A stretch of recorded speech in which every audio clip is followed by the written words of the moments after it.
जगदीप धनकर कौन है? वैंग किशन कौन है?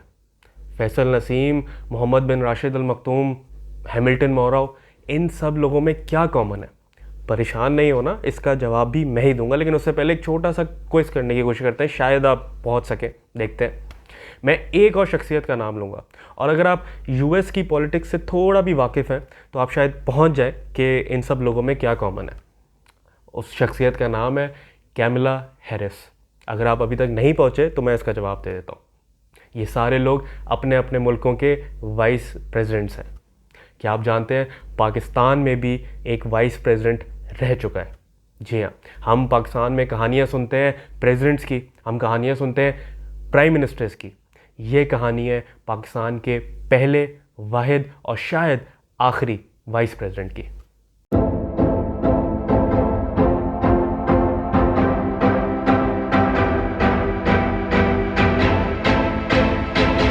ये शख्सियत जो पाकिस्तान के वाइस प्रेसिडेंट रह चुके हैं, इनके पास और भी बहुत एजाज़ थे। इनकी एक बड़ी रिच पॉलिटिकल हिस्ट्री भी है, हम उसके बारे में आगे जाके वीडियो में बात करेंगे। लेकिन एक फ़न फैक्ट आपको साथ में बताते चले, और वो ये कि ये शख्सियत जो पाकिस्तान के वाइस प्रेसिडेंट रह चुके हैं, ये पाकिस्तान के प्राइम मिनिस्टर भी रह चुके हैं। और ये सिर्फ कोई आम मामूली प्राइम मिनिस्टर नहीं रह चुके, इनके पास एक ख़ास एजाज़ है, और वो ये कि ये पाकिस्तान के शॉर्टेस्ट सर्विंग प्राइम मिनिस्टर थे, सिर्फ 13 दिन के लिए। इस शख्सियत का नाम है नूरुल अमीन। 25 मार्च 1969 को लगता है पाकिस्तान में एक और मार्शल लॉ। इसी के साथ इख्तिताम होता है पाकिस्तान के दूसरे आइन का, यानी कि 1962 की कॉन्स्टिट्यूशन का। अयूब खान की छुट्टी हो जाती है, याह्या खान की आमद होती है और याह्या खान बन जाते हैं प्रेसिडेंट और chief martial law administrator.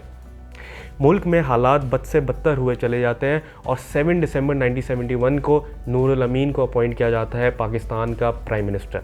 Nurul अमीन का ताल्लुक भी बंगाल से ही था, लेकिन ये शायद प्राइम मिनिस्टर बनने की खुशी नूरुल अमीन की किस्मत में ज़्यादा देर तक लिखी नहीं थी, क्योंकि बिल्कुल 13 दिन बाद यानी कि 20 दिसंबर 1971 को याह्या खान की भी छुट्टी हो जाती है और जुल्फ़िकार अली भुट्टो सीन पे आ जाते हैं as the president of Pakistan और पाकिस्तान के पहले civilian chief martial law administrator.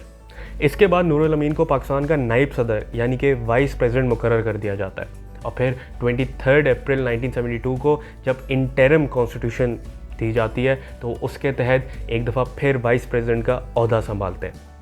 फिर जब 14 अगस्त 1973 में जब पाकिस्तान का फाइनली कॉन्स्टिट्यूशन आता है और वो इम्प्लीमेंट होता है और लागू होता है, तो वाइस प्रेसिडेंट की पोजीशन से वो हट जाते हैं, क्योंकि इस कॉन्स्टिट्यूशन में वाइस प्रेसिडेंट नामी किसी पोजीशन का कोई जिक्र नहीं है। आइन में वाइस प्रेसिडेंट की कोई पोजीशन ही नहीं है, तो वाइस प्रेसिडेंट की पोस्ट भी ख़त्म कर दी जाती है।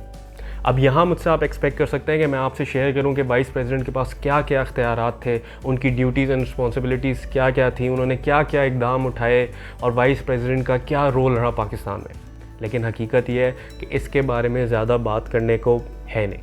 जैसे मैंने पहले बताया, ये वाइस प्रेसिडेंट की पोजीशन कोई कॉन्स्टिट्यूशनल पोजीशन नहीं थी, यानी कि आइन में इसका जिक्र नहीं है। अगर आप पाकिस्तान का कॉन्स्टिट्यूशन खोल के देखें तो वहाँ आपको एक चैप्टर मिलेगा प्रेसिडेंट पे, एक चैप्टर मिलेगा प्राइम मिनिस्टर पे, गवर्नर्स पे, चीफ मिनिस्टर्स पे, उन सब की ड्यूटीज़ हैं।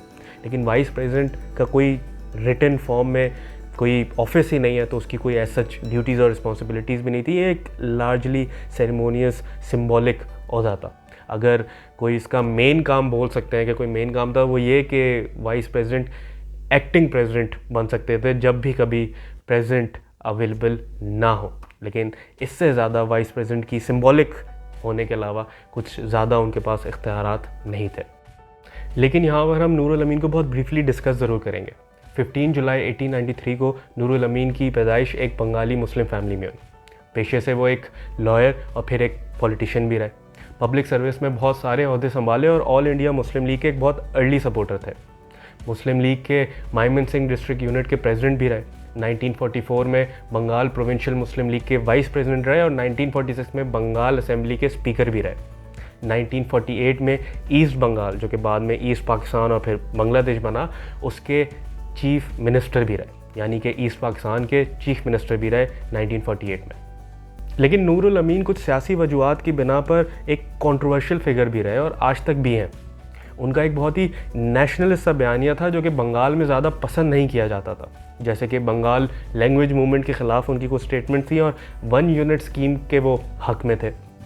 ईस्ट बंगाल का बांग्लादेश में तब्दील होने के बाद, यानी बांग्लादेश के अलग होने के बाद, 2 वाहिद ऐसे लोग थे जिन्होंने फिर वेस्ट पाकिस्तान में रहे और वेस्ट पाकिस्तान की असेंबली का हिस्सा बने। एक थे नूरुल अमीन और दूसरे राजा त्रिदेव रॉय। पाकिस्तान में लोग नूरुल अमीन को एक ट्रू पेट्रियट भी मानते हैं, एक सही नेशनलिस्ट फिगर मानते हैं, जबकि बांग्लादेश में एक बहुत ही कंट्रोवर्शियल फिगर माने जाते हैं और एक्सट्रीम केसेस में तो उनको एक गद्दार भी करार दिया जाता है। ये कहानी है पाकिस्तान के पहले वाहिद और शायद आखिरी वाइस प्रेसिडेंट के। अगर आप इसी तरीके के और मज़ेदार पाकिस्तानी तारीख़ के या दुनिया के किस्से सुनना चाहते हैं तो इस चैनल को ज़रूर सब्सक्राइब कीजिएगा और कमेंट्स में बताइएगा। शुक्रिया।